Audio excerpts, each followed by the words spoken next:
बिस्मिल्लाहिर्रहमानिर्रहीम। अस्सलाम वालेकुम।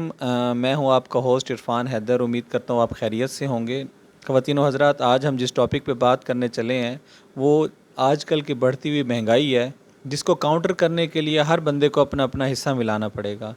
तो अगर हम इसको काउंटर करने की बात करें तो हमारी ज़िंदगी में हम अपने तौर पे क्या हिस्सा मिला सकते हैं। हमारी लाइफ में दो चीज़ें होती हैं, एक होती हैं ज़रूरियात और दूसरा होती हैं ख्वाहिशात। तो जिस तरह के हालात चल रहे हैं तो हमें सबसे पहले अपनी ज़रूरियात को देखना पड़ेगा, और ज़रूरियात को देखने के लिए हमारे पास जो सबसे इम्पोर्टेंट टूल है वो ये है कि जब भी हम घर से निकलें, जब भी कोई चीज़ लेने के लिए निकलें तो उसको पहले नोट डाउन कर लें कि हमें क्या चाहिए, हमारे घर में क्या चीज़ ऐसी है जिसकी हमें रिक्वायरमेंट है।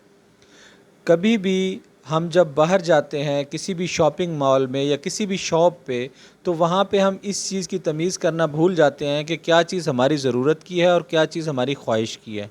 तो इसलिए मेरी आपसे ये गुजारिश है कि जब भी आपने अपनी घर की ज़रूरियात को फुलफ़िल करना है तो उसको नोट डाउन कर लें। आप जब उसको नोट डाउन करके जाएंगे तो उम्मीद यही रखता हूँ कि इंशाल्लाह आपकी जो ज़रूरियात हैं आप उसके मुताबिक एक्सपेंडिचर करेंगे और वो चीज़ें नहीं लेके आएंगे जो कि आपकी ख्वाहिशात के जुड़ी हुई हैं। तो आज के लिए इतना ही। अपना ख्याल रखिएगा। मैं हूँ आपका होस्ट इरफान हैदर। अस्सलाम वालेकुम।